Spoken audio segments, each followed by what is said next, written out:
Bonsoir et bienvenue dans les Rendez-vous d'Antoine. Ce soir, j'ai le plaisir d'inviter à nouveau sur cette chaîne Amel. Bonsoir Amel. Bonsoir Antoine, merci de m'accueillir. Eh bien écoute, c'est avec un grand plaisir puisque ce soir, j'invite la passeuse et gardienne de crâne de cristal. Oui, c'est ça. Ça, Ce ça, soir, ça, on va parler de crâne. ouais, ça c'est un titre quoi. Passeuse et gardienne de crâne de cristal. Bon, les amis, je pense que vous avez déjà tous à peu près une vision de ce que peut être un crâne de cristal. Sinon, bah tiens, peut-être que tu peux déjà en montrer un d'entrée de jeu. Je crois que tu as Blue pas très loin. Oui, j'en ai quelques-uns à côté On de a moi. quelques-uns, voilà. Comme ça, Alors, on va voir de quoi on parle directement. On va parler de ça, de crâne de cristal. alors attends, il a mâchoire amovible, alors en deux parties, hein. Ah, Voilà donc.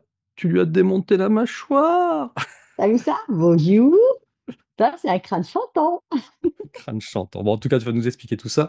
Donc voilà, Oui. on va rentrer un petit peu dans ce monde, cet univers que vous connaissez peut-être pas beaucoup. Vous l'avez vu à travers Indiana Jones, hein, le quatrième opus, où effectivement, il est guidé par les crânes de cristal, mais avec des formes de crâne allongé. Donc peut-être qu'on abordera le sujet ce soir avec Amel. Et, et moi, ce qui m'a interpellé, Amel, on en a déjà discuté il y a déjà quelques années de cela, c'est le Mhm. fait que tu sois une gardienne de crâne de cristal. Comment est-ce qu'on devient gardien de crâne de cristal et pourquoi est-ce qu'on devient gardien de crâne de cristal? Donc, beaucoup de questions. Et on va peut-être commencer par qu'est-ce qu'est un crâne de cristal?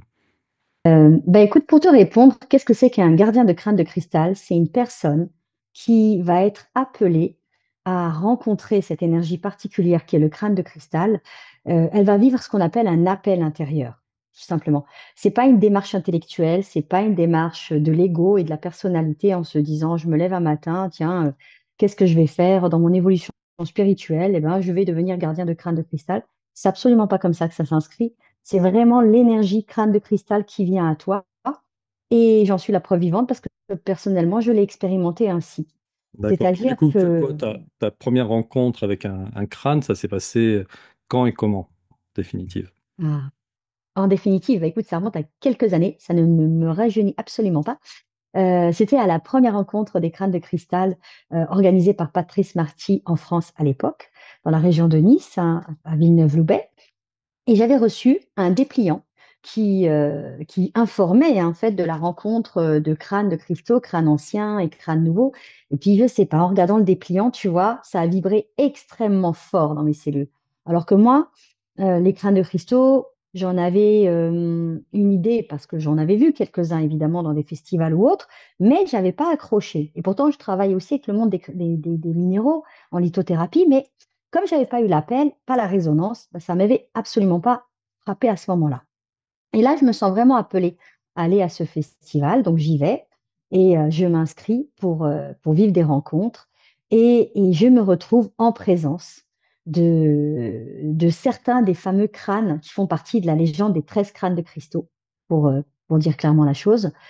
Et là, je vis véritablement un éveil, un réveil intérieur, ouais, véritablement et tout particulièrement au contact de Shannara, qui est l'un des 13 crânes de cristaux, hein, dont parle la légende.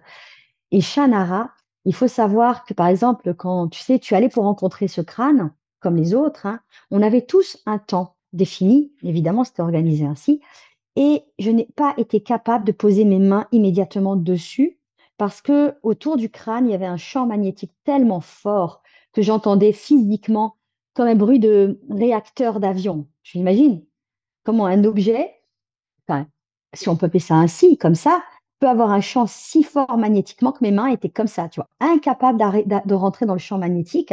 Donc déjà, tu vois, ça m'avait interpellé très fort. Deuxième chose, je me suis recentrée. Je me suis centrée en vraiment intérieurement en me disant déconnecte de ton mental, connecte et laisse venir. Et là, j'ai lâché quelque chose à l'intérieur de moi dans le sens énergétique et mes mains se sont posées sur le crâne. J'ai demandé l'autorisation évidemment. Et là, j'ai entendu enfin tu es là. Je fais OK, ça y est, ça commence.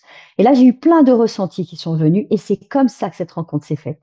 Et ce crâne de cristal, Shannara, J'en parlerai plus longuement tout à l'heure. Shannara m'a clairement dit que si j'étais gardienne de crâne de cristal, mais que j'étais aussi passeuse de crâne de cristal et que je devais participer au réveil de conscience cristalline, que je devais réactiver la mémoire des gardiens. Alors imagine ma tête, hein, parce que moi j'avais une petite vingtaine d'années à l'époque, hein, et j'étais thérapeute et j'étais psychogénéalogiste et je travaillais déjà sur le principe de l'art psychogynécologique au féminin sacré, qui n'est pas une trame facile à transmettre, surtout à l'époque. Aujourd'hui, on parle plus aisément du féminin sacré, mais pas à l'époque. Et donc, je me disais, ah, c'est bon, on ne peut pas être thérapeute d'un côté et être passeur de crâne. Pour moi, c'était, tu vois, développement personnel et ésotérisme. Dans ma tête structurée des cases à la française, on va dire. Et là, je me suis dit, mais ils se rendent compte limite de ce qu'ils me demandent. Mais j'ai 20 ans, une vingtaine d'années, qu'est-ce que je vais faire? Et là, le crâne m'a transmis une énergie incroyable intérieurement en me disant que mon âme, mon âge, c'était une chose, mon âme, c'était autre chose, et que mon âme était du cristal et que je saurais trouver chaque crâne pour chaque personne. Et que j'avais pas à m'en faire parce qu'ils étaient là. Voilà comment ça a commencé, d'une façon D'accord. assez hors du commun. Ah oui, clairement. Oui, surtout qu'en plus, tu dis: «J'ai demandé l'autorisation», donc au début, je me suis dit: «Elle a demandé l'autorisation à qui? À l'organisateur?» mais non, Au c'est le crâne, crâne à au qui tu as crâne. demandé le donc déjà, voilà, pour ceux qui sont pas dans cet ésotérisme-là, ça va surprendre de se dire: «Attends, elle nous parle de quoi, Mel? On est en train de parler de cailloux». Je vulgarise, hein, exprès, hein, Oui, oui, je sais. je suis provocateur et ce caillou est en train de lui parler. Ça doit, tu vois, ça doit interpeller quand tu te mets un peu, à la place de personnes. Donc toi, comment est-ce que tu expliques ça? Qu'effectivement, c'est quoi? Il y a une conscience dans un crâne de cristal? Oui, tout à fait. Je l'explique de la manière suivante. Il y a une conscience dans les crânes de cristal enfin, entendons-nous bien, les crânes qui sont sculptés par des sculpteurs. D'accord? Alors, pour parler plus simplement, il existe deux catégories de crânes. Il y a les crânes mythiques, les fameux crânes anciens, les 13 crânes de cristaux dont les légendes parlent, d'accord? Dont certains sont sur Terre physiquement actuellement et qui circulent pour réveiller et activer les consciences. Il y a les crânes contemporains qui sont sculptés par des sculpteurs, qui sont véritablement tels Rodin. Rodin, tu vois, quand il a sculpté le penseur, il n'a pas vu, il s'est pas dit je vais sculpter puis je ne sais quoi. Pour lui, il y avait déjà à l'intérieur la conscience cristalline. Et il a sorti cette conscience. Tu vois, bah, Rodin, il a sculpté cet être-là, le penseur. Là, c'est pareil. Le sculpteur, moi, j'ai discuté avec des sculpteurs. Les sculpteurs me disent toujours pareil. C'est-à-dire que déjà, ils ont une bonne télépathie, une bonne médiumnité. Ils voient un bloc et dans le bloc, ils voient l'être qu'ils vont faire émerger. Ça, c'est le sculpteur.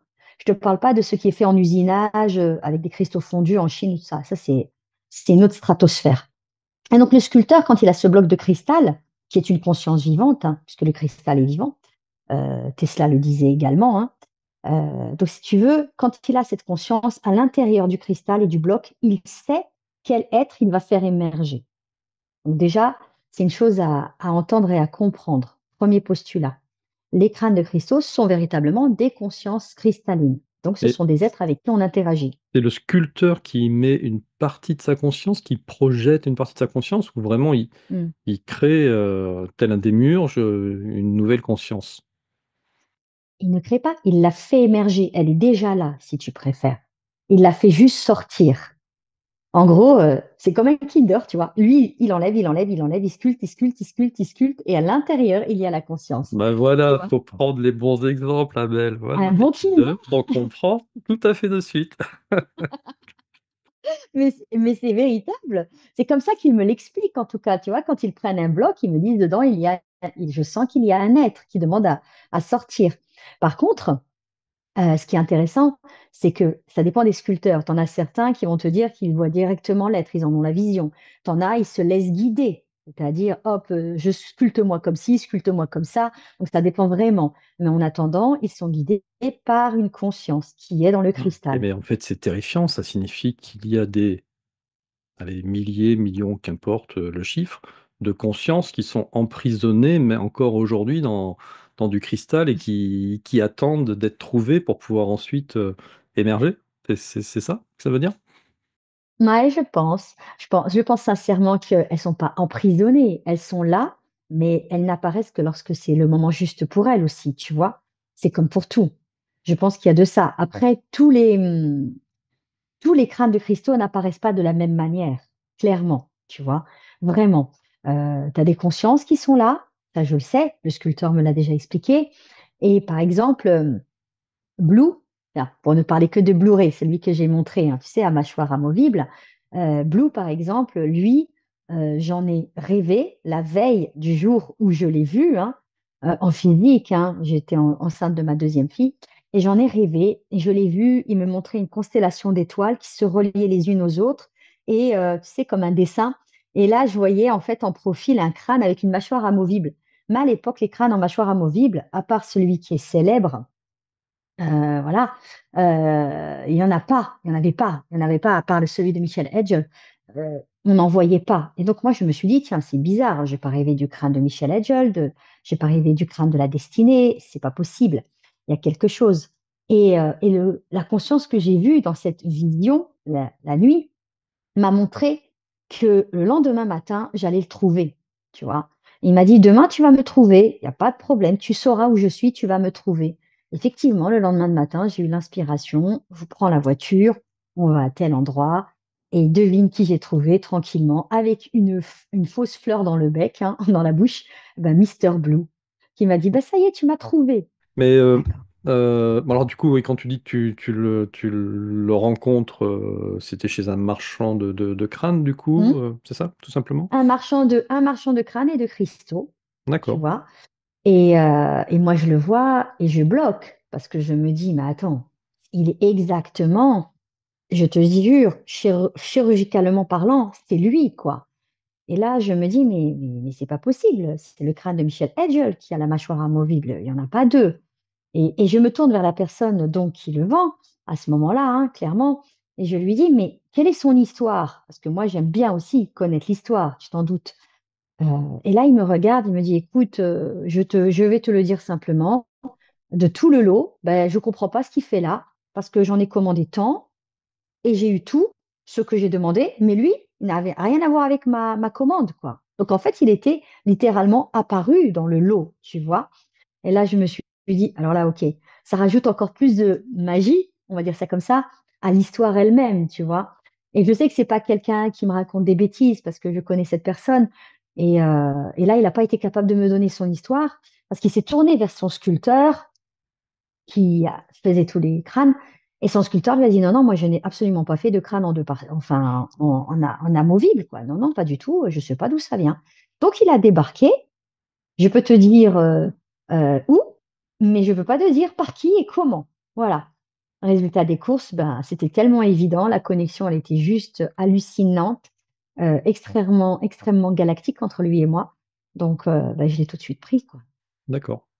Alors pour tu pour vois? revenir sur cette notion de conscience, est-ce que, Oui, finalement, parce qu'on sait que le cristal est utilisé dans la télécommunication, dans l'informatique, dans beaucoup de tout à domaines fait. où justement, on parle de stockage de données et cetera. Est-ce que ça pourrait pas être tout simplement, des espèces de portails interdimensionnels, d'une façon ou Mmh. d'une autre, hein, où, cette conscience finalement, ce serait tout simplement des entités de l'autre côté qui, profiteraient de ce canal pour pouvoir, eh bien justement se connecter et communiquer, avec nous? Est-ce que Et ça se pourrait être une projeter. hypothèse et se Oui, projeter? Est-ce que ça pourrait être une hypothèse plausible? tout à fait, tout à fait. Et justement, je vais te présenter un crâne, hein, dont Miss T, tu Mmh. vois? Un autre style, hein, donc là, on est vraiment dans du extraterrestre, Ouais, dirais-je, c'est tu vois ça, physiquement? il Ah ressemble un d'accord. peu à ça, hein. Là, je suis en train de lire ça, tu vois, en ce moment. C'est le même, hein. Ouais. Mmh. Ah ouais, ouais, ça ressemble. Mais c'est ma Vénusia, alors attention, rien à voir. D'accord, elle est gentille. Donc ah ouais, elle est gentille comme tout, arrête, c'est une bulle d'amour. Et donc Vénusia, comme d'autres, hein, sont des êtres qui sont à la fois ici en projection. Tu sais, pour répondre à ta question, ils font une projection, c'est-à-dire que l'être en question n'est pas là-dedans. L'être en question est là où il vit, on va dire, hein, d'accord? Autre plan, autre galaxie, autre constellation. Par contre, eux, ils savent se projeter en se servant du cristal comme élément de projection. Et on a énormément de crânes qui fonctionnent ainsi, qui sont vraiment des éléments où tu as une conscience qui est manifestée sur Terre, mais qui fait un lien avec un autre espace. Ça rejoint un peu l'histoire que tu nous avais racontée, tu sais, des voyageurs du temps, si tu te Mmh. souviens. Et où je t'avais dit, ah, on n'en sait rien, ils ont peut-être une tablette de cristal et ils projettent. C'est-à-dire qu'ils sont à la fois ici et ailleurs. Et pour moi, le cristal, c'est vraiment un élément de projection. Ça veut pas dire que tu as un individu enfermé là-dedans, tristement, triste cire, hein, mais pas du tout. La projection, elle est ici, mais le physique de l'être plein et entier est sur un autre plan. Mmh. Alors, pourquoi est-ce que, du coup, les sculpteurs lui ont donné cette forme, là, on peut carrément dire, d'E.T.? Parce que c'est la forme de l'être qu'il est, quoi, tu vois. Le sculpteur sculpte la forme que le crâne lui demande, hein, sache-le. C'est D'accord, pas eux qui décident intellectuellement. C'est vraiment une représentation inhérente à l'être en question. Ici, tu as deux êtres, deux civilisations, deux consciences, deux univers totalement différents. Elle et lui ne vivent absolument pas dans les mêmes univers, tu vois, par d'accord. exemple, ni dans les Mais mêmes stratosphères. mais alors aujourd'hui, la majorité des sculpteurs, ils sculptent des crânes qui ont une anthropomorphie, humaine, on va dire. Humaine, parce que c'est rassurant. La plupart des gens ont moins peur d'un crâne humanoïde qu'un crâne comme Gabi, tu vois? Et puis, c'est ce qui est demandé. Il y a un effet de mode, hein, soyons clairs, tu vois? Moi, Oui, je sais voilà par du exemple, OK. moi, je sais par exemple que il y a peu de personnes qui vont me demander un crâne de forme extraterrestre. Je vais avoir des personnes qui vont me demander, parce que ça les rassure, parce qu'ils veulent rentrer en conscience avec le galactique, mais n'ont pas envie forcément de voir un visage trop galactique, tu vois? Heu, ils vont demander au sculpteur de canaliser un être qui va se présenter à eux d'une façon qui ne va pas les mettre en rejet. Tu vois ce que je veux te dire? Voilà, c'est exactement ça. Il y a aussi ça, hein, il y a tu sais, c'est pas que, une seule voix, il y a plusieurs voix. Il y a des êtres, par exemple, le sculpteur qui a sculpté celle-ci, pour ne citer que lui, hein. Lui, par exemple, son sculpteur habite aux États-Unis, il habite à côté du mont Shasta et lui voit ces êtres-là. Il les voit sortir et rentrer de la montagne. Je l'entends me le raconter, hein, tu vois, comme ça, c'est vraiment intéressant quand il le raconte. Il me dit, moi, je suis à côté de ce portail énergétique et je vois ces êtres entrer et venir. Donc, quand il sculpte par rapport non pas à la demande d'un futur gardien, mais lui, il sculpte par rapport à ce qu'il entend et il ressent. Tu vois ce que je veux te dire? Pour ce qui est d'Yabi, vu l'âge à laquelle il a été sculpté, ben, j'étais pas là. Je connais pas le sculpteur de Yabi, tu vois, par exemple. Comme je ne connais pas le sculpteur de Glaze. Tu te souviens de Glaze avec sa petite forme particulière? Mmh. Voilà, voilà, qui est en turquoise ancienne, hein, qui lui aussi a plus de 4000 ans. Là, on est dans des anciens, mais anciens contemporains. Quand on compare avec le crâne de Michel Edgel ou les autres, rien à voir. Tu Mmh. vois ce que je veux dire? Nous, Et c'est extrêmement contemporain.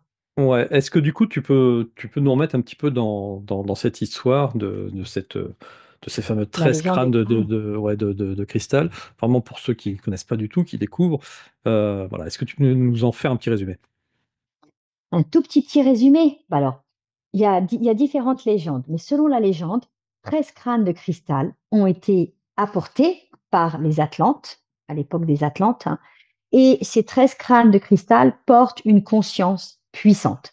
Dans ces 13 crânes de cristal, tu as le crâne de Max, tu as Shannara, tu as Synergie, et tu en as plusieurs autres, hein. Pour ceux qui sont intéressés, ils vont creuser le sujet, ils vont le trouver, il n'y a pas de souci. La légende dit que lorsque les 13 crânes de cristal seront à nouveau réunis, le champ de conscience de la Terre va s'expanser extraordinairement. D'accord? Ça, c'est ce qui est raconté. Il faut savoir que les 13 crânes de cristaux auraient été séparés par les Mayas pour être dispatchés, on va dire, hein, aux quatre coins de la planète. Parce que tout simplement, l'humanité n'était plus dans une humanité, justement, n'était plus dans une énergie de cœur, n'était plus dans un chemin de conscience et d'éveil. Donc, les Mayas ont senti de les disperser pour éviter qu'une seule personne puisse tous les rassembler et les utiliser à mauvais escient, vu la technologie cristalline qu'ils représentent. Tu vois? C'est un résumé très, très, très, très court, hein. Très résumé. Et aujourd'hui, il y en aurait combien d'identifiés, en tout cas de présents sur Terre? Alors, c'est là où le chiffre diverge. Parce que sur certains sites, hein, ou certains livres, tu vas entendre que 12 crânes ont été trouvés. D'accord? Pour ma part, j'en ai rencontré 6 et j'ai trouvé les 6 extraordinaires vibratoirement parlant. Donc là, on va parler du crâne de Michel Edge, tu vois. Euh, le crâne de Michel Edge, c'est le crâne dit de la destinée, qui est très particulier, qui a une histoire extrêmement fascinante, hein, tu vois. Et pour te situer l'histoire, hein, donc c'est l'histoire de Michel Edgel, qui était un archéologue. Attends, je te coupe 2 secondes, Amel, avant qu'on aille plus loin.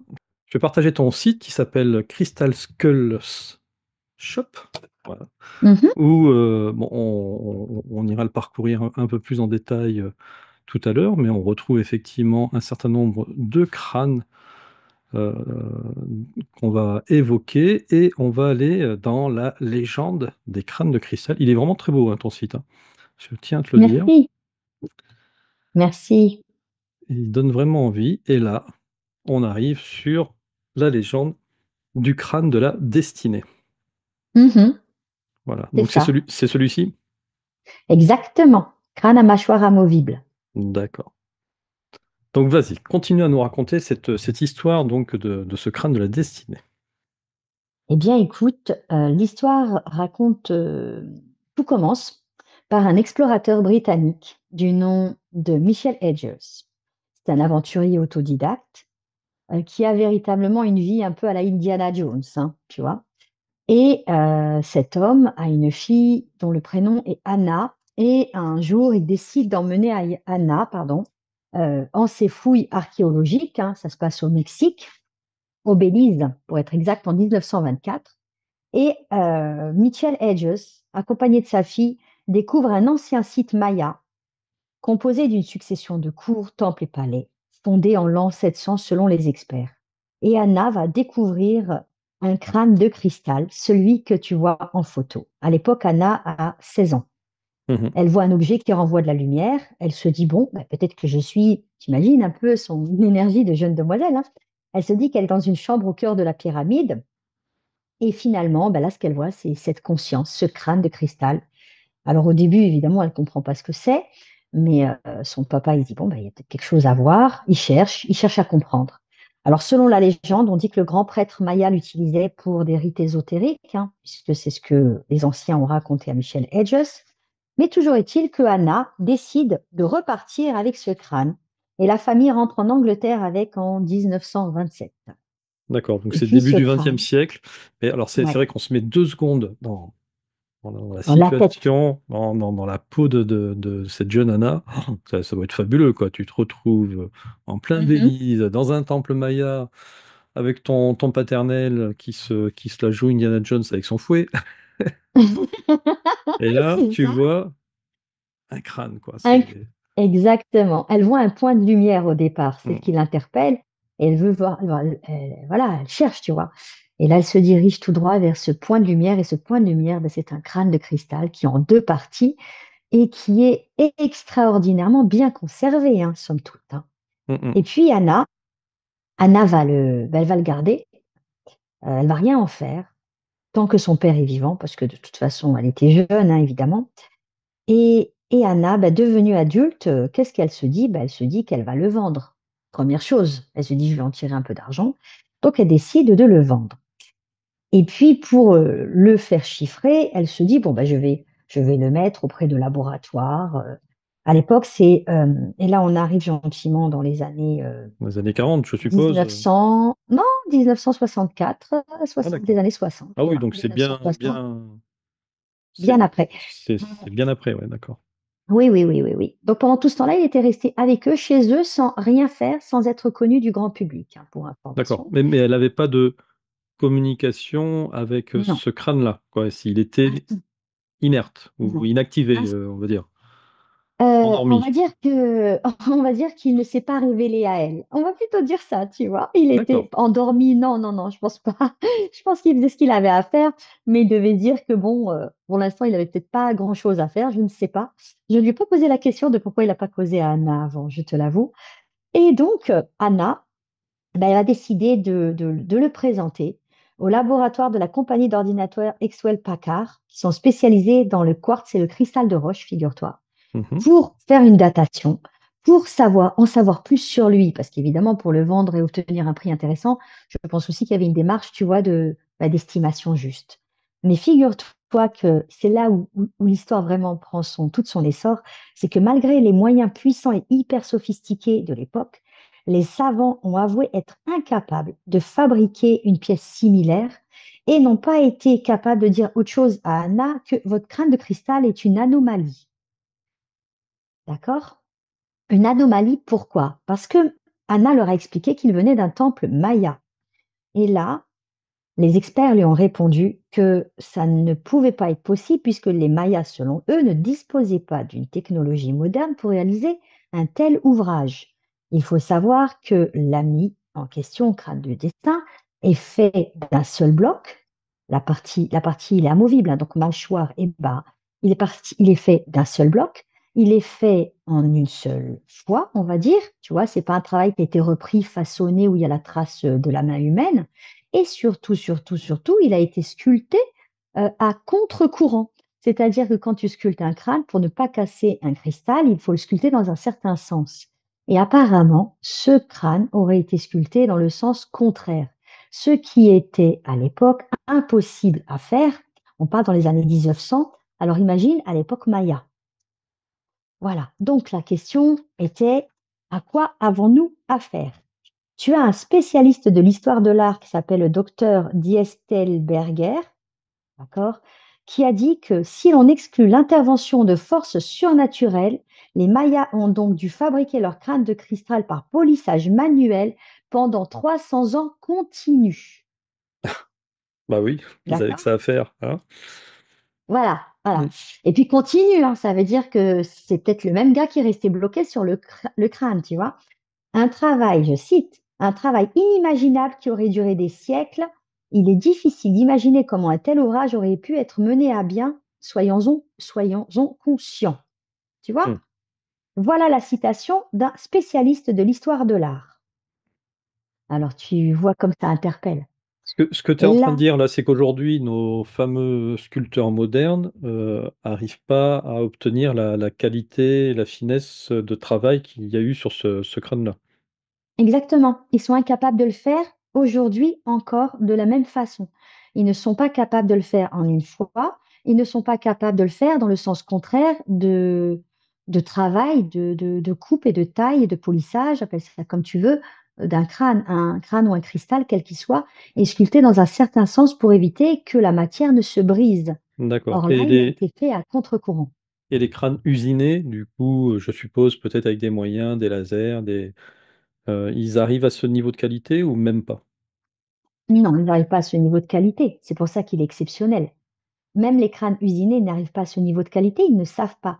Même la technologie d'aujourd'hui que nous avons est incapable de refaire un crâne de la destinée numéro 2 dans le même sens, dans la même coupe, de la même façon, etc., etc. Ils en sont incapables. Ok. Ils font des imitations, mais en respectant les technologies d'aujourd'hui qui font que ben, si par exemple on les présente à Maxwell Packard, là, ils seront capables de le dater. Tu vois ce que je veux te dire? Ils Mhm. sont capables de te dire, ah ben celui-là, il a été fait de telle façon, vers telle époque, etc. Et évidemment, ben, quand ils ont dit à Anna que son crâne était une anomalie, alors là, l'aventure a commencé pour elle. Et le crâne de la destinée a commencé à se faire connaître. Ah, il a commencé à discuter avec Anna, du coup? Je pense que oui, puisqu'à partir de là, moi j'en déduis que oui, puisqu'à partir de là, elle a commencé en tout cas à le présenter au monde.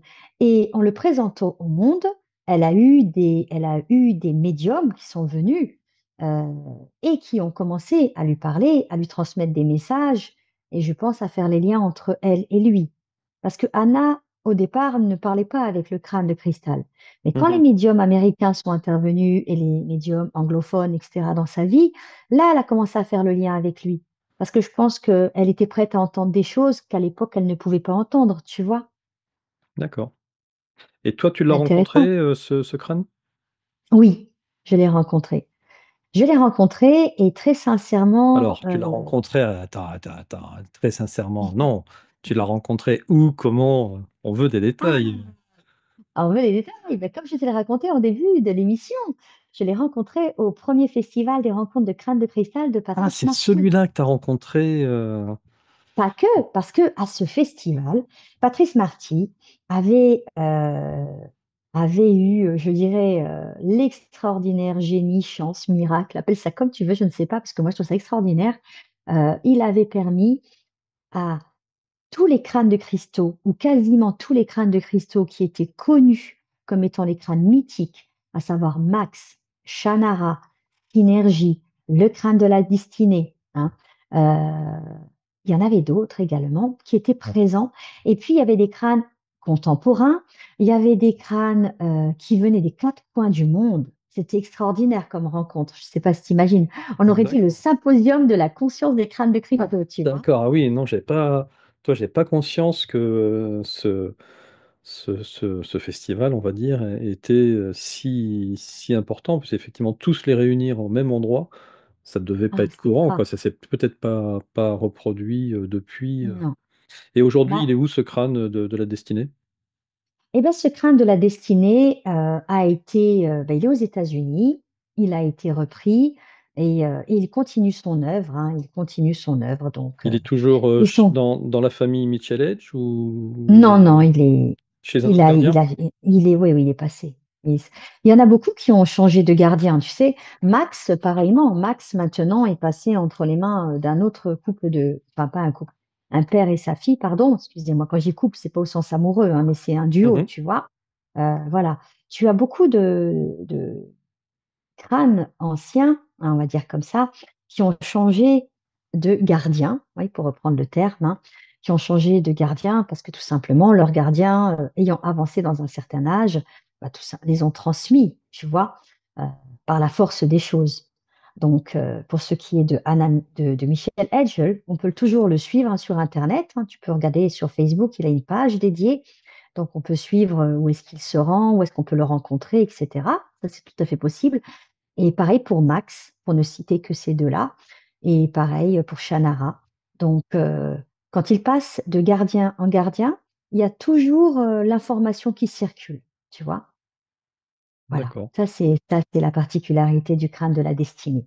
Et c'est vrai que c'est un crâne vraiment très, très particulier. Après, pour ceux qui ne peuvent pas aller aussi loin qu'aux États-Unis et qui sont en France, eh bien, tu as au Quai Branly, à Paris, hein, il faut le savoir, tu as un des crânes de cristal pardon, présent, un crâne ancien, qui est au musée au Quai Branly.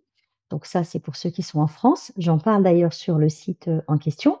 Mhm. Et tu as également au British Museum un crâne extraordinaire, une conscience d'amour extraordinaire qui, lui, euh, enfin, j'allais dire, a une énergie assez amusante. Pourquoi? Je vais te faire rire. Il est dit que chaque nuit que Dieu fait, le crâne se déplace dans sa boîte. Oui, exactement. Il se déplace dans sa boîte de protection et les gardiens, parce que évidemment, qui dit musée dit caméra, on est d'accord. Et donc, il aurait apparemment des vidéos de mademoiselle, parce que voilà, de se promenant tout doucement, comme si elle était un fantôme, tu vois. Mais elle ne sort pas de la boîte, elle est gentille. Elle leur fiche la trouille parce que chaque nuit, elle se déplace, elle se tourne à droite, elle se tourne à gauche, elle se retrouve dans l'autre sens, comme si elle envoyait, je pense, des rayons. Ça, c'est moi qui la ressens comme ça. Elle diffusait ses énergies. Donc, selon où elle veut l'envoyer, eh ben, écoute, elle s'adapte, elle se tourne dans le sens où elle a besoin de le faire. Et chaque matin, ben, ils sont obligés de la replacer sur son socle. Et chaque soir, elle se promène. Donc, c'est marrant, hein? C'est surprenant même. Oui, oui, oui, oui. Donc, ça, moi, je la En, trouve. Je la trouve attendrissante, tu vois. Entre nous, on trouve ça marrant, mais ce qui est surprenant, c'est que, tu vois, les grands médias se sont pas emparés de ce genre d'histoire Non. pour en faire du buzz. Ah ben, ils peuvent pas faire du buzz dessus, penses-tu donc? Par contre, ben, je vais te dire une chose. La demoiselle que tu montres en vidéo, là, en image, pardon, elle est au British Museum de Londres, hein, depuis 1898. Ok, Et, et pareillement, le crâne qui est au Quai Branly à Paris, il y est depuis 1878. d'accord. Ils ont tous des Voilà. formes humaines, les 13 crânes? Cela, on regarde voir. Les 13 crânes, oui, plus ou moins. En tout cas, ils ne ressemblent pas à Yabi, si c'est ta question. À Yabi ou à ton petit gris? Mais elle n'est pas grise. Oh là là là là. Elle n'est Ta pas petite grise, elle est Violette? bleue. Tu m'as pas dit comment Elle elle est bleue. s'appelait? Tu m'as pas dit comment elle s'appelait? Vénusia. Si, je te l'ai dit. Vénusia. D'accord. Vénusia. Il t'a traité de grise, nous voilà bien. Pardon, mademoiselle. Ah ouais, t'as intérêt, faut t'essuyer là. Non, En, non. en parlant Après, de ça, est-ce oui. que tu as déjà essayé de faire un test Mhm. de connexion à distance avec le crâne de la destinée, sachant que tu as été connecté une fois en direct. Donc c'est celui-ci où tu as ressenti Oui. cette Non. énergie. Non, c'était Shannara. Shannara. D'accord. Shannara. Mais en tout cas, Remontre. Shannara. celui-ci, tu l'as, dans tous les cas, tu l'as vu donc au festival, tu as été connecté avec, Oui. tu as pu entrer en contact, tu as discuté avec? Enfin, Oui, j'ai discuter, je ne sais ressenti pas des si on peut choses. dire. D'accord. Euh, Et- euh, Tu discutes pas avec. En tout cas, moi, j'ai pas discuté avec. Pour répondre à ta question, le crâne de la destinée m'a transmis des informations concernant la conscience de la Terre, concernant la conscience humaine. M'a transmis. Tu sais, c'est comme si tu prenais. Voilà, comment expliquer ça? C'est comme si, en tout cas pour ma part, comment je l'ai vécu, j'ai eu un cours accéléré du chemin de vie de l'humanité. Voilà, mais D'accord. en accéléré, tu vois, parce que rappel des faits, leur notion temporelle à eux n'est absolument pas la nôtre. Vraiment pas. Vraiment Oui, pas. Donc, ce que, par forcément. exemple, 30 secondes pour toi, bah, toi, tu as l'impression d'avoir fait peut-être 2 années de cours. Tu vois ce Hmm. que je veux te dire? Ah Tu ouais. ressors de là, tu dis, waouh, j'ai emmagasiné tout ça en 2 minutes. Et en fait, en vrai, il s'est passé que quelques secondes dans le temps humain. Et ça, c'est le crâne de la destinée. Le crâne de la destinée, il porte bien son nom parce qu'il m'a montré ma propre destinée, pour Mhm. répondre à la question sous-jacente, et il m'a montré, comment te dire, la destinée de l'humanité lorsque les 13 crânes vont se réunir et qu'en plus, ça formera une espèce de table ronde, on va dire, hein, tu vois, de crâne avec des énergies qui vont converger vers le centre. Ces énergies vers le centre vont monter sur la Terre, dans la Terre, se diffuser autour de la Terre et ensuite, par ricochet, rejaillir sur différentes constellations, tu vois, galaxies, constellations, etc. Et que ça fera une espèce un treillis de lumière, mais incommensurable, D'accord. immense. Voilà ce qu'il m'a montré. Et donc la question que je voulais te poser, comme tu t'es connecté à lui lors de ce festival, est-ce que tu Mhm, as essayé l'expérience suivante de te connecter à distance? Parce que si ce sont des consciences qui ont quand même l'air d'avoir un certain champ, on va dire mhm. Un champ psychique magnétique, ou psychénétique ou on l'appelle ou magnétique comme tu magnétique. veux, Ouais. est-ce que tu as essayé de te connecter à distance? C'est-à-dire que là, est-ce que si tu te concentrais, est-ce que tu pourrais te connecter avec lui alors qu'il est aux États-Unis en ce moment? Bien sûr. Bien sûr. Alors, je vais répondre à ta question en parlant de Shannara, d'accord? Allons voir Le fameux Shannara. allons voir Shannara. Mon chouchou Shannara. Shannara, ou plutôt ma. Donc, Shannara, crâne de cristal, qui m'a fait l'expérience avec les mains et la difficulté à poser mes mains dessus, c'est avec Shannara. C'est celle-ci, Mhm. D'accord. tu vois. Et Shannara, comment te dire? En fait, bon, comme je t'ai expliqué, hein, j'avais besoin de demander l'autorisation. J'ai senti que c'est comme ça qu'il fallait faire. Je ne le savais pas intellectuellement. Je l'ai vraiment fait à l'intuition. Enfin, c'est venu Mhm. spontanément. Et Shannara, c'est elle qui m'a dit que j'étais passeuse et gardienne, Moi, à l'époque, j'avais un site internet, je n'avais absolument pas de site sur les crânes de cristaux, mais alors pas du tout. Et elle m'a dit, mais ne t'en fais pas, de toute façon, maintenant, je t'enverrai les personnes qui vont accueillir leur crâne de cristal. Je t'enverrai les gardiens. Voilà ce qu'elle m'a dit. Je t'enverrai les gardiens. Et je te jure, je me suis retrouvée à faire mes soins à des personnes qui me parlaient de crâne de cristaux, alors que j'en parlais pas. J'avais pas un t-shirt Shannara m'a parlé, ou je ne sais quoi, rien du tout. Je te promets. Et c'était extraordinaire parce que là, je me suis dit, OK. Et Shannara m'a également dit deux choses. Elle m'a dit que l'humanité n'était pas prête à leur rencontre aujourd'hui. D'accord? Ça, c'est une chose qu'elle m'a dit, et elle me l'a répété plein de fois. Et elle m'a dit également qu'en ce qui me concernait, en tant que gardienne et passeuse de crâne de cristal, je devais uniquement me connecter à Shannara. Donc, je pense que tu vois, on va dire, on est peut-être connectés, c'est comme des lignées d'énergétique, hein, que je devais me connecter à Shannara et demander à Shannara toutes mes questions.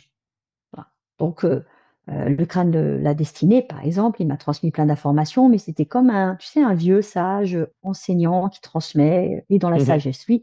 Donc, j'ai eu un rapport avec lui de professeur à élève, on va dire ça comme ça. Shannara, ce serait plus, comment te dire, dans l'énergie hein, de ce que j'ai senti, c'était, tu sais, quand tu es étudiant et que tu as, l'étudiant qui va t'aider, celui qui va t'aider, qui va te dire, oui, alors moi je suis passée par là, alors je te raconte comment ça se passe.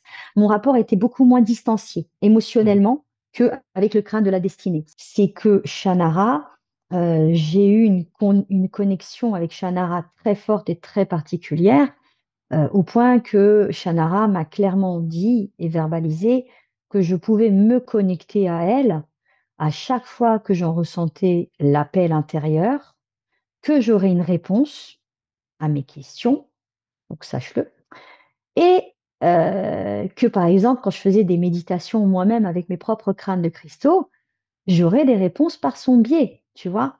Donc ça, voilà, ça répond à ta question. Oui, quelle que soit la distance physique, tu peux, et ça, tout à chacun peut le faire, en prenant juste la photo des crânes, que ça soit Mitchell Hedges, Shannara, Synergy, E.T., enfin tous les autres, hein, ou le crâne à la croix reliquaire, parce qu'il y en a un comme ça, ils peuvent tout aussi bien se connecter. Le tout, c'est de sentir avec lequel tu vas être en résonance. OK.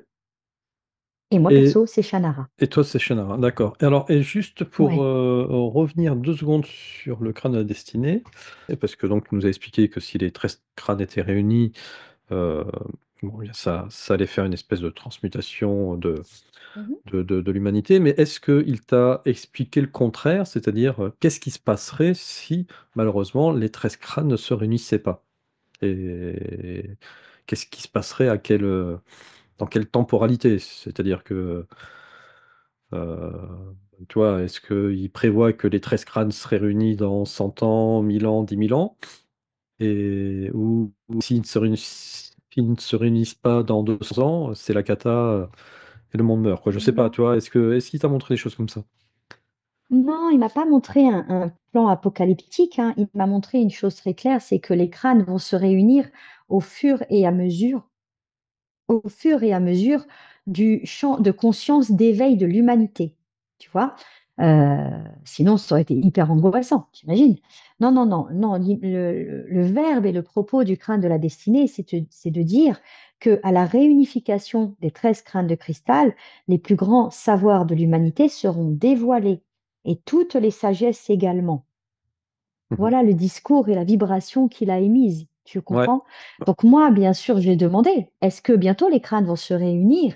Et il m'a répondu que malheureusement, l'humanité vibrait sur l'ego.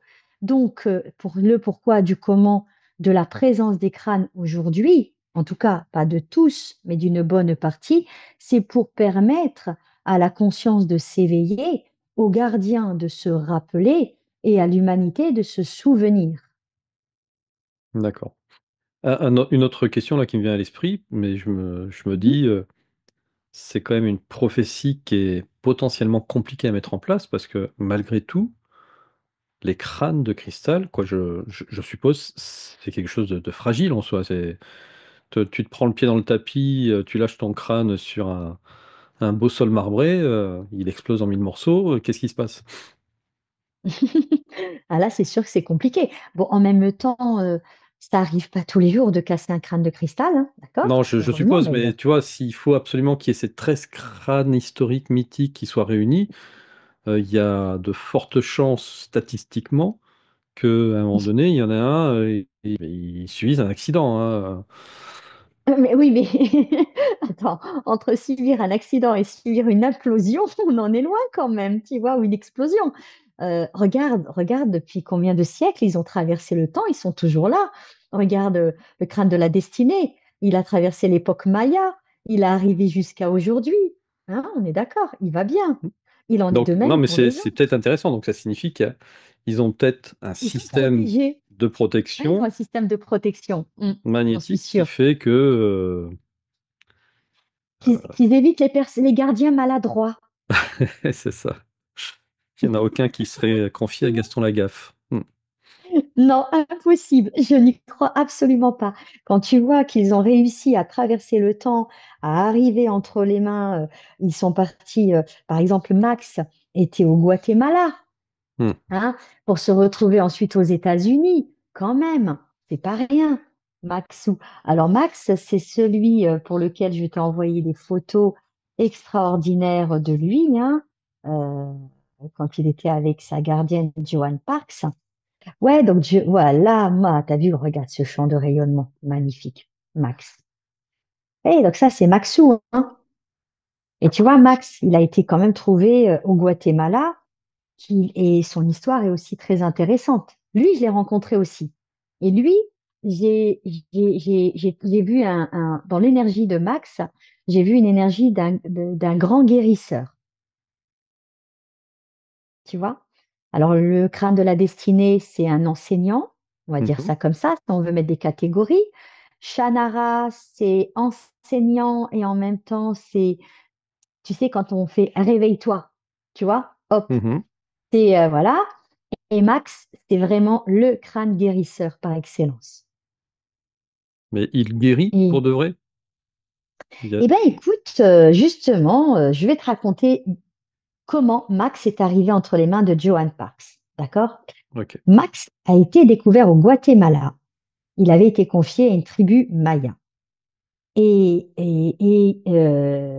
Un guérisseur tibétain du nom de Norbuchen, qui s'intéressait beaucoup aux médecines amérindiennes et aux médecines d'Amérique du Sud, a décidé de rendre visite au peuple maya.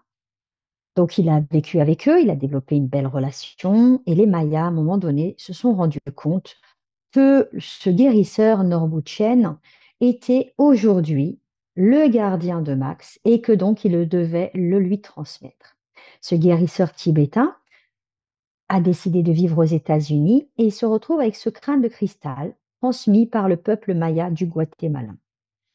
Norbuchen décide de créer un centre de guérison aux USA dans lequel Max va prodiguer des soins. Puis quelques années plus tard, une femme américaine dont on voit les mains sur la photo, Joan Parks, vient le voir pour sa fille malade. Sa fille était condamnée, elle avait un cancer des os. Joanne avait absolument tout testé, hein, les parties de la médecine allopathique, elle a essayé absolument tout et désespérée, elle a entendu parler d'un médecin tibétain qui travaillait avec un crâne. Alors perdu pour perdu, foutu pour foutu, elle s'est dit, bon ben ça je le tente, hein. Elle a présenté donc sa fille malade à Norbuchen. Norbuchen a mis cet enfant en présence de Max et étonnamment, la petite a guéri. Quand je te dis qu'elle a guéri, ce sont les dires de Johan, hein. Johan développe une relation d'amitié avec le guérisseur tibétain et à sa mort, elle se retrouve gardienne du crâne Max. Sauf que Joan Parks, c'est une Américaine à des années-lumière de toute sphère ésotérique. Elle ne sait pas quoi faire de Max et étonnamment, ben, tu sais quoi, elle va le ranger dans une boîte à chaussures chez elle, s'il te plaît, dans son placard. C'est bizarre, hein? Bon, heureusement, elle n'est pas maladroite, elle n'a pas fait tomber la boîte à chaussures. Il va s'écouler 7 ans et un jour, elle entend une voix d'homme lui dire cherche l'homme. Alors au début, elle se dit qu'elle devient folle, elle entend des voix, mais cette voix est insistante, elle répète uniquement la même chose, cherche l'homme. Et elle finit par comprendre que la voix, pardon, vient de la boîte à chaussures et que c'est Max qui lui parle. Elle réalise que Max, en fait, a mis 7 ans pour trouver sa fréquence. Comme quand on cherche dans les anciennes radios les fréquences. Bon, ben, Mmh. et les jeunes d'aujourd'hui ne savent pas ce que c'était. Mais avant, Mmh. tu sais, tic, tic, tic, on tourne jusqu'à ce que, et ben voilà, Max a mis 7 ans. Alors, est-ce qu'il a fallu 7 ans à ce que le mental de Johan Parks s'assouplisse? J'en sais rien. Est-ce qu'il la sentait prête à ce moment-là? Je ne saurais répondre. Mais toujours est-il qu'elle entend qu'elle doit chercher l'homme, elle le comprend. Elle sort Max de la boîte à chaussures. Et puis un jour, elle allume la télé et elle tombe par hasard sur une émission parapsychologique. Et elle entend parler dans cette émission un certain Nick Nocerino. Et cet homme, dès qu'elle le voit, alors qu'elle n'est pas médium, hein, rappelle-toi, elle connaît rien à l'ésotérisme, elle sait en elle que c'est lui. C'est lui l'homme dont parle Max. Elle prend son téléphone, elle appelle l'émission, elle demande les coordonnées de ce monsieur, on les lui donne, et elle appelle Nick Nocerino, et elle lui dit, voilà, bonjour, je m'appelle Johan Parks, vous allez me trouver bizarre, mais je suis gardien d'un crâne de cristal qui m'a demandé de vous trouver et de chercher l'homme, et c'est l'homme, c'est vous. Il y a un moment de silence, elle ne sait pas si elle va être prise pour une folle, et l'homme lui dit, ben, figurez-vous que moi, ça fait 30 ans que j'attends Max. D'accord? D'accord. T'imagines, 30 ans? Mmh mh. Et Nick Nocerino, ben, devine, c'est le gardien de qui? Ben, de l'ami Shannara. Ah d'accord. Et là, eh ouais, le monde est petit, hein. Et donc Nick Nocerino bah, demande à rencontrer Joanne et à rencontrer Max. Ils mettent en contact Max et Shannara. Et là, Joanne, elle comprend qu'elle a un outil extraordinaire qui est bien plus grand qu'elle, qu'elle a une mission, faire rencontrer Max à un maximum de personnes pour permettre aux gens eh ben, de vivre les processus qu'ils ont à vivre, guérison ou autre, hein, évidemment, hein. D'accord. Donc, sans aucune intention dirigée. Ah oui, donc parce que Et je croyais que tu voilà. allais me dire qu'elle allait offrir, Max à Ah non. Nocerino. Non, non, c'est juste Non, ça non, non, l'a non. ça lui a fait le déclic. Ça lui a fait le déclic. Par contre, elle a accompagné Nick Nocerino pour que le binôme Shannara et Max puissent être ensemble. Oui, Mmh. ça l'a fait. Tu Et ils vois? vécurent heureux et eurent beaucoup d'enfants. Non, parce qu'après, Max est passé entre les mains, je te l'ai dit, d'autres gardiens, hein. D'accord. Donc, il n'est plus entre les mains de Johan. Il est chez qui du coup? Eh bien, écoute, je n'ai pas retenu son nom. C'est un Texan. Il s'appelle Bill quelque chose. Pas Bill Gates, hein. C'est Bill quelque chose, tu vois? Donc alors, là je pense qu'on a bien compris, cette notion de crâne de cristal, on a compris cette notion de gardien. Donc Mhm, passeur de crâne en définitive, c'est parce que tu mets en contact des personnes avec le crâne qui les a appelées. c'est ça. On a un petit exemple à donner, par exemple Silvano Trotta qui, tu l'as Oui, mis en contact avec, comment il s'appelait-il ce crâne-là? à tort. Actor, Actarus. Non, à tort, il Ah a oui, raison. à C'était tort et à vraiment raison, il faisait pardon, la blague, il faisait la c'est vrai. blague avec Hector. Alors, Il n'y a pas de hack. à tort. C'est vrai. Heu, donc voilà, tu mets comme ça les gens en contact. C'est-à-dire que quelqu'un qui sentirait en fait, de d'avoir un crâne, qu'est-ce qu'il fait? Il faut qu'il t'appelle et qu'il dise, C'est ça. «Écoutez Amel, je sais pas, depuis, 3 semaines, je rêve, d'un crâne, qui s'appelle, je sais pas moi, comment on pourrait l'appeler ce crâne-là? Qui s'appelle Acturus, tu l'as dit. Actarus, qui s'appelle Acturus. Goldorak, je sais pas pourquoi, Ah, quoique, j'ai déjà entendu des prénoms bien plus fantaisistes, donc pourquoi pas. hein, pourquoi pas? Et donc Mhm. heu, comment ça se passe concrètement? Parce que toi, il faut que tu aies ton faut parce que peut-être que les gens quand ils t'appellent, déjà, ils ont pas forcément le prénom du crâne. Ça se passe comment Non, en fait, une non. rencontre comme ça avec un crâne? Bah, écoute, on va parler dans le classique. La plupart des gens m'appellent euh, Mmh. et me disent, alors c'est simple, ils vont voir une vidéo, ils vont nous découvrir, tu vois, ce soir, par exemple. Et là, ils vont se dire, ah ouais, je sens bien l'énergie de cette femme, ça me parle bien, ce qu'elle transmet me parle, sa façon de dire me parle. En général, c'est ça. C'est comment je présente les choses qui font que les gens vont venir vers moi. Tu vois? On va me dire, voilà, moi, je me sens appelée à être gardien de crâne de cristal, d'accord? Et je ne savais pas comment faire et je voudrais que vous m'aidiez à y voir plus clair. Donc la demande est un peu floue. C'est Mmh, j'ai envie, mais je ne sais pas quoi.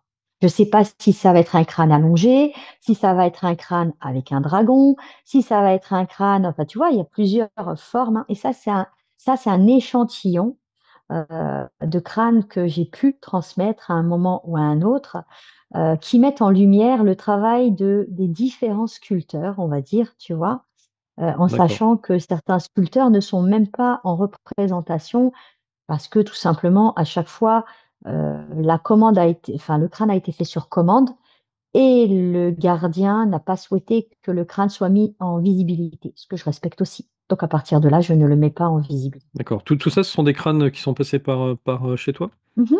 Tout à fait. Tout ça sont D'accord, des crânes qui sont passés par chez moi, qui ont été faits par des sculpteurs différents. Là, tu as un crâne qui est fait par le sculpteur du Pérou et tu voyages et tu te retrouves avec différents champs énergétiques. Voilà. Donc, OK, des gens me contactent. Alors, il y a ceux qui ont une idée très, très précise et donc j'écoute, je ressens et je contacte le sculpteur qui résonne avec cette énergie-là. Tu vois? Et là, après, le sculpteur, j'échange, en fait, je fais le lien entre le sculpteur et la personne, si tu préfères, de façon à ce que la personne, eh ben, elle puisse accueillir son crâne et vivre le processus véritablement de naissance, crâne ou dragon de cristal, hein, qu'elle puisse vivre vraiment le processus de naissance pleinement. D'accord. Et des fois, eh ben, écoute, la synchronicité fait que moi, j'ai aussi le crâne ici au centre et quand la personne m'en parle, elle me je lui dis: «Mais il est déjà là votre crâne?» Et j'envoie la photo et je l'envoie plusieurs photos, dont celui que je ressens et dans les photos, pardon, elle va sentir le crâne en question, elle va dire: «Mais c'est lui!» Ah ben voilà, bravo. Tu vois? Ça va se passer de cette manière-là. Il y a un contact, un ressenti, une lecture de ma part et ensuite, si besoin, une recherche auprès du ou des sculpteurs qui va vibrer juste. Voilà d'accord. comment ça se passe. Oui, c'est pas parce que le C'est crâne, véritablement tu l'as pas chez mmh toi que, tu ne peux pas non, le trouver, quoi. C'est bien sûr. alors, Si je ne l'ai pas chez moi si je l'ai pas chez moi, je trouve celui qui correspond à la personne au travers des 9 sculpteurs avec lesquels je travaille. d'accord. Et alors, tu parlais de dragons et là, effectivement, je suis sur une page avec des dragons de Mmh mh. cristal. Mmh. Heu, c'est quoi la différence, entre les 2? C'est pas du tout la même déjà, le les dragons de cristaux sont faits par le même dragonnier, d'accord? Je t'en voilà, heu, pour moi, c'est de la joaillerie les comme il les fait, c'est autre chose, mais c'est sublime, enfin, je les trouve sublimes, moi. Et en fait, ce dragonnier, lui, voit les dragons, hein. Lui, il est connecté, au monde des dragons, tu t'en doutes, hein. Et lui, bah, en fait, à chaque fois qu'il sculpte des dragons, il me les transmet et je ressens si le ou les dragons qu'il a fait vont passer entre mes mains, dans le sens où est-ce que je vais trouver le gardien de ce dragon? Et l'énergie des dragons, ce sont des gardiens de la terre, tout simplement. Donc les personnes qui vont me contacter parce qu'elles souhaitent, devenir gardiennes d'un dragon de cristal, c'est parce que tout simplement, elles se sentent en résonance, d'une énergie gardien de la terre. Tu vois? D'accord, Imagine. Alors pour information, il lui faut entre 2 à 3 mois pour faire un dragon. Un d'accord. dragon complet, hein, je parle. C'était, Yann Lipnick, je crois, qui pouvait, Oui, lui, invoquer des dragons comme ça alors énergétiques, éthérique, ouais. Ah ouais. éthériques, ouais. Ah oui, D'accord. on peut invoquer des dragons éthériques, hein, évidemment, Mmh mh. évidemment, tu vois? Mais le dragonnier, ben, tout simplement, la conscience éthérique, elle est matérialisée dans le cristal, tu vois? Ah ben ça, c'est moi, tu vois? Je le tiens, tac. D'accord. Voilà, il est magnifique. Voilà, ça, c'est un petit dragon Et tu as pas peur de les et casser, tu vois? C'est là, tu te dis: «Mince, un petit je fais pas gaffe, non, pouf!» Non? non, OK, je fais je OK, n'ai pas peur du tout de les casser, hein. d'accord. Et le seul que j'ai abîmé, c'est pas un crâne que j'ai transmis, c'est celui dont je te parlais du hangar, tu vois?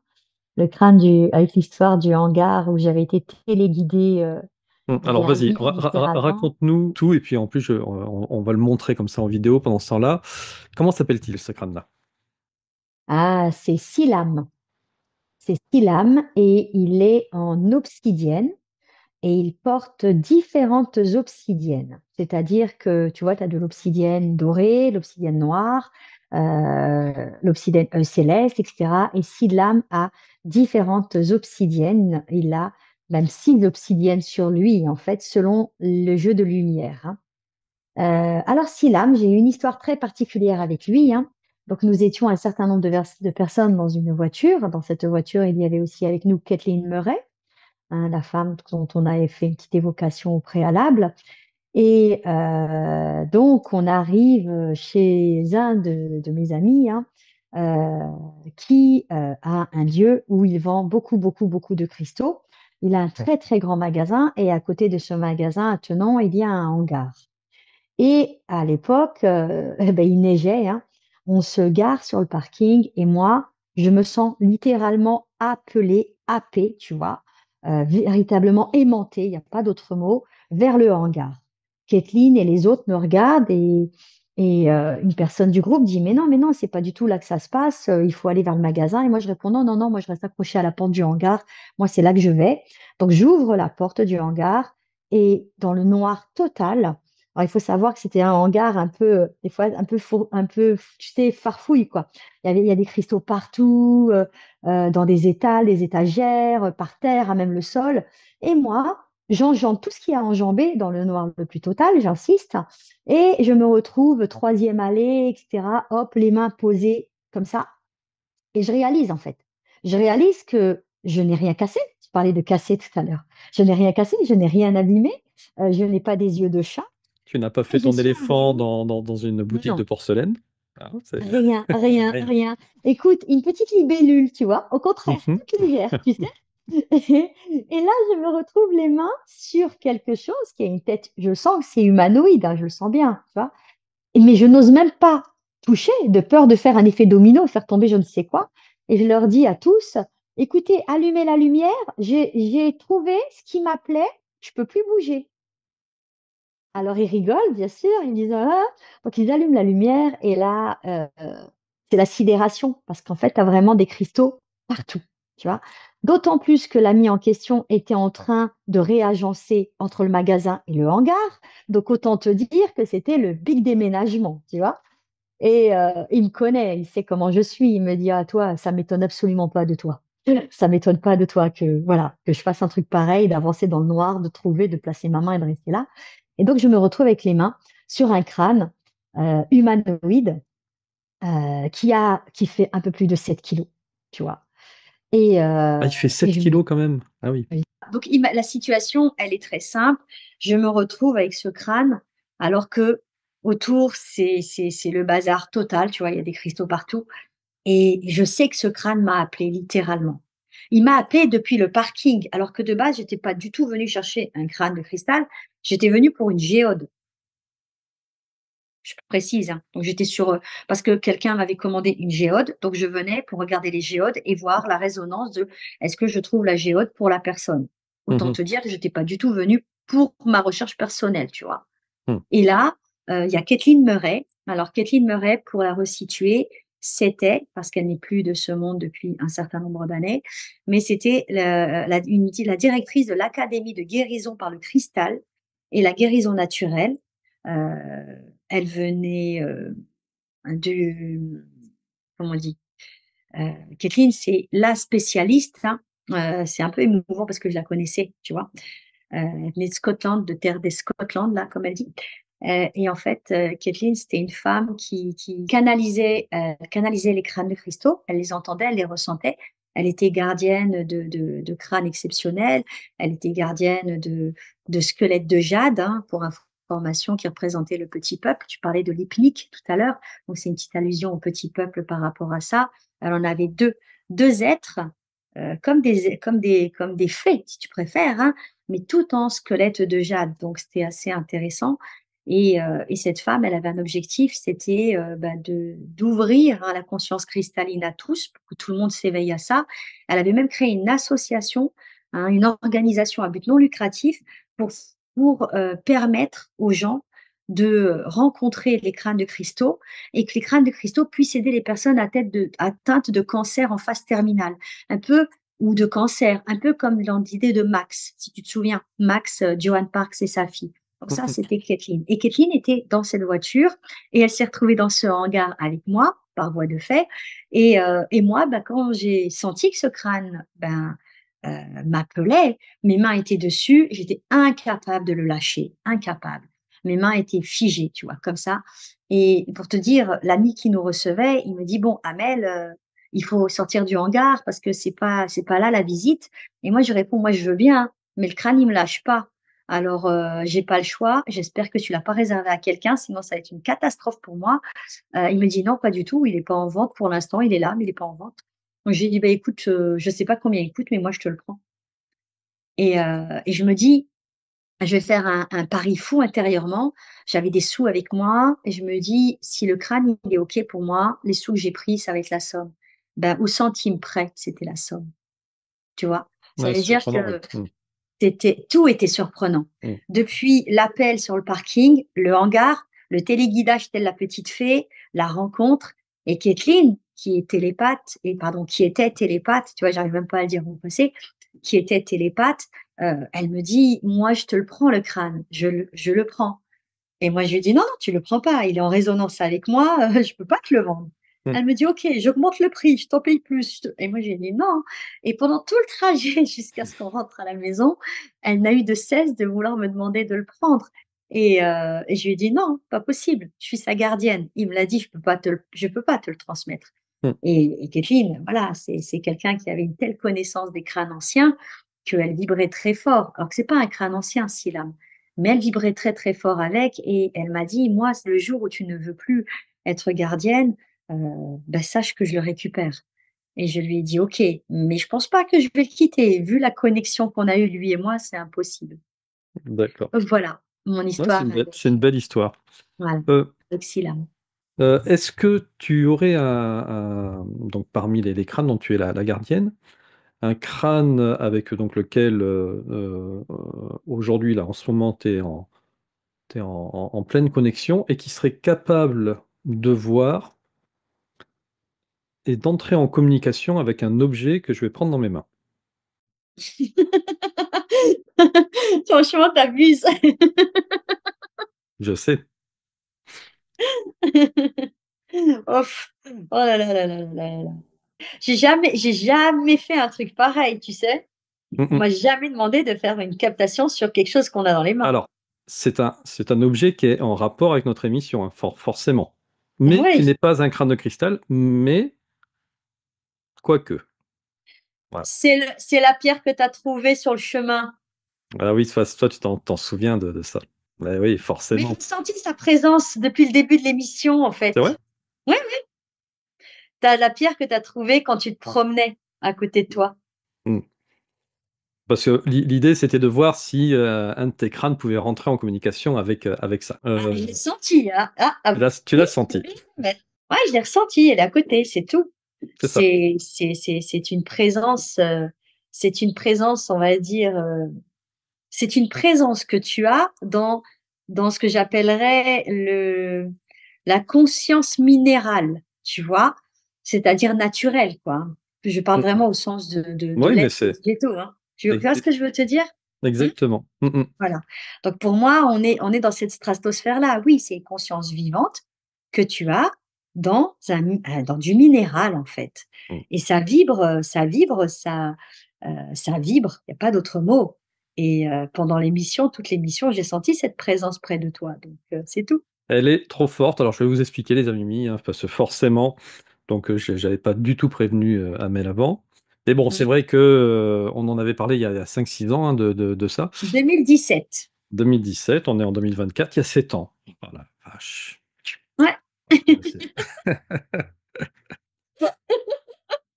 donc Alors, excuse-moi, en 7 ans, tu aurais pu le perdre, ton objet minéral, hein, exactement. Donc pour le rationner. que je vous explique les amis. Donc, je vous ai dit tout à l'heure en début d'émission qu'effectivement moi j'étais à une époque en recherche de crânes et cetera.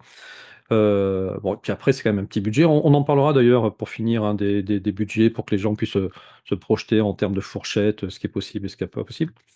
Et donc, je m'étais rapproché comme ça de Yabi et puis d'autres crânes et au final, moi, j'avais pas le budget pour, acquérir un crâne à cette époque-là, mais vraiment, c'était quelque chose, dont j'avais vraiment envie. Et c'était encore l'époque où je faisais du footing et oui, ne soyez pas surpris, j'ai eu fait du footing, dans ma vie. Hem, à côté de chez moi, autour d'un lac et j'ai mon œil comme ça, le coin de l'œil sur la gauche qui est interpellé, tu vois? Au moment où je cours, je dépasse une espèce de caillou là comme ça que je vois un petit peu en forme arrondie. En fait, je vois juste un petit vous voyez, cette petite forme arrondie comme ça qui effleure du terrain. Je continue à courir, je fais 5 6 pas et je m'arrête. Je me dis, «Il est bizarre ce caillou quoi, c'est» je reviens sur mes pas, je le regarde d'un peu plus près et puis, effectivement, il me paraissait bizarre. Du coup, je le bouge, je le bouge, je le bouge, je le sors de terre et je sors un caillou, qui ressemble à ça Mmh. et qui, très honnêtement, de loin ou même de près, pourrait ressembler à un proto-crâne de cristal, c'est-à-dire un crâne de cristal vraiment dans sa forme, complètement, minérale et ça tombait vraiment pile poil sur cette période où je faisais des recherches sur le crâne et en plus, il a une particularité ce crâne, tendez bien l'oreille,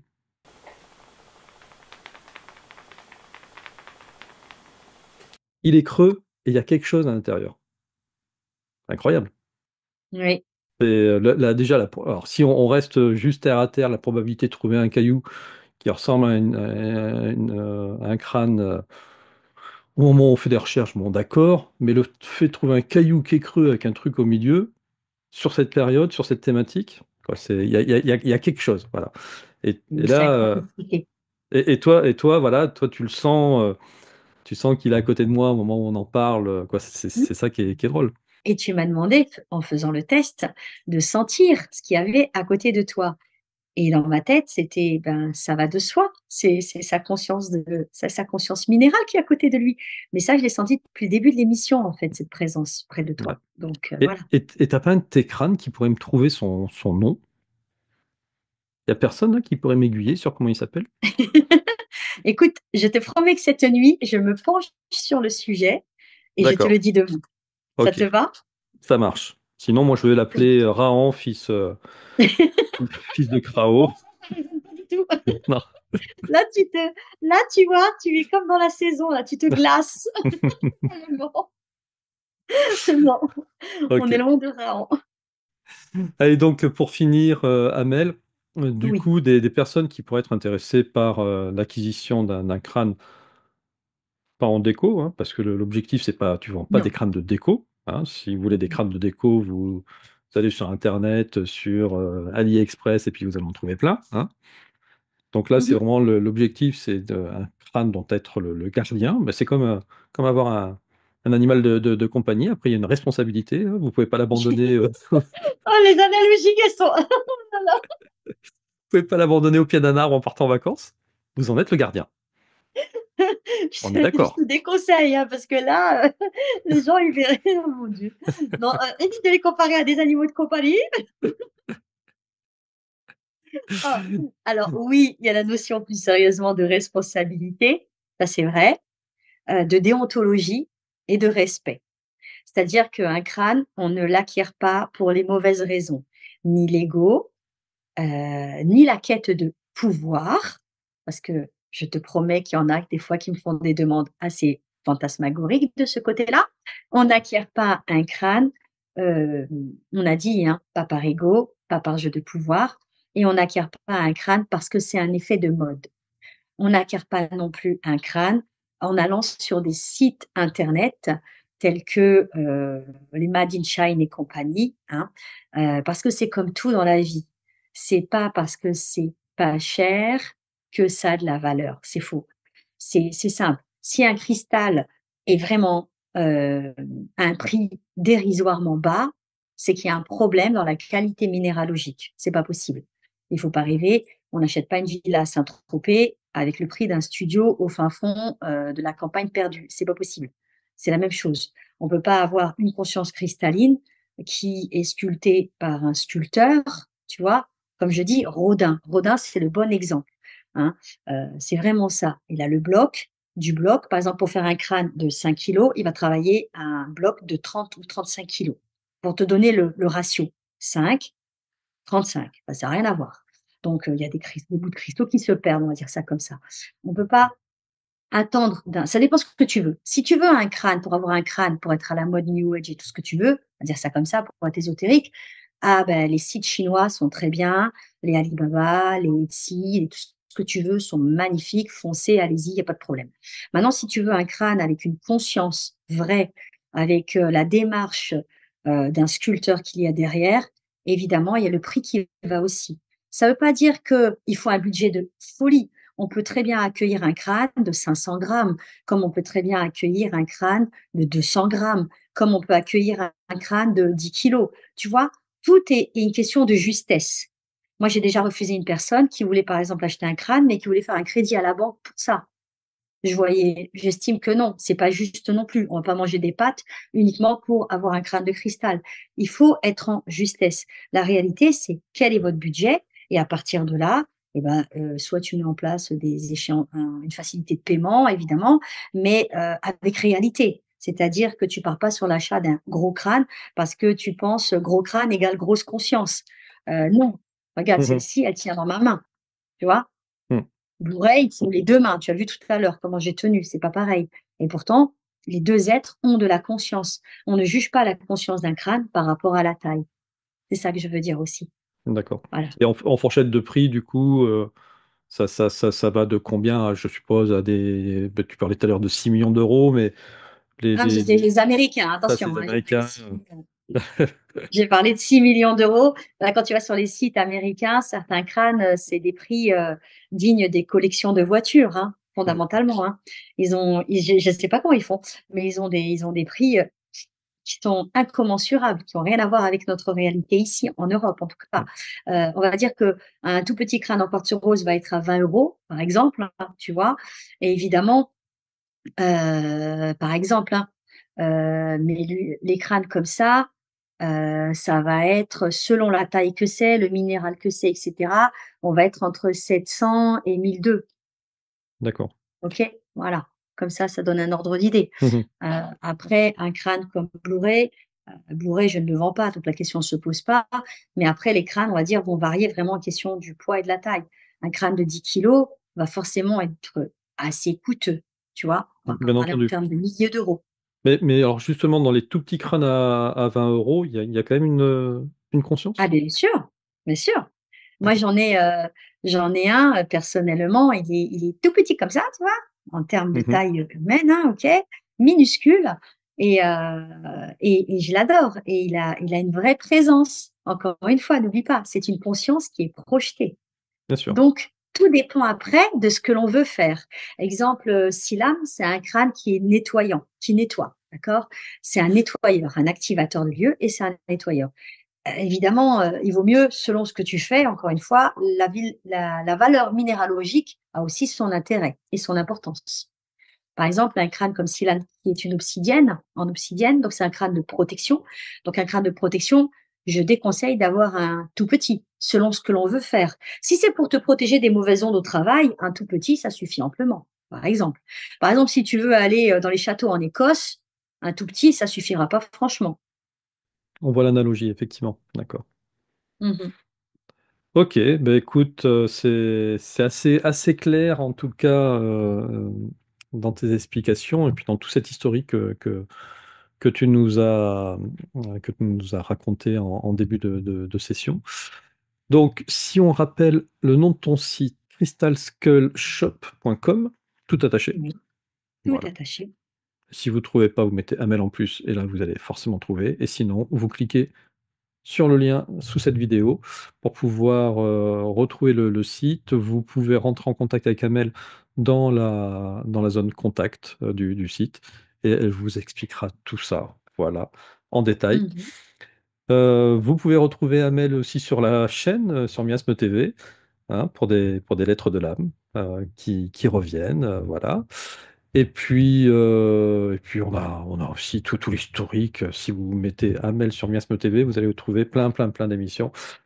Donc voilà, pour ceux qui te découvriraient aujourd'hui. En tout cas, c'était très intéressant. C'est vrai que la dernière fois qu'on a parlé de ces crânes, c'est il y a 7 ans. Ça me fait une petite remise à niveau parce qu'il y avait des choses que j'avais oubliées. J'espère pour ceux qui découvrent cet univers, voilà, ça vous a interpellé parce qu'il y a quand même des choses qui sont interpellantes, hein, des synchronicités dans ce que toi tu as vécu qui sont assez spéciales. Et puis, eh ben, écoute, on se donne rendez-vous à un prochain numéro, que ça soit des lettres de l'âme, des rendez-vous d'Antoine, ou en intérim sur les Mimi aussi. Oui, l'intérimaire, c'est moi. Ok. Avec plaisir. Bon, Amel, je te remercie d'être passé ce soir. Merci. Je te dis à très bientôt, les amis Mimi, à très bientôt. Ciao, ciao. Ciao, ciao tout le monde.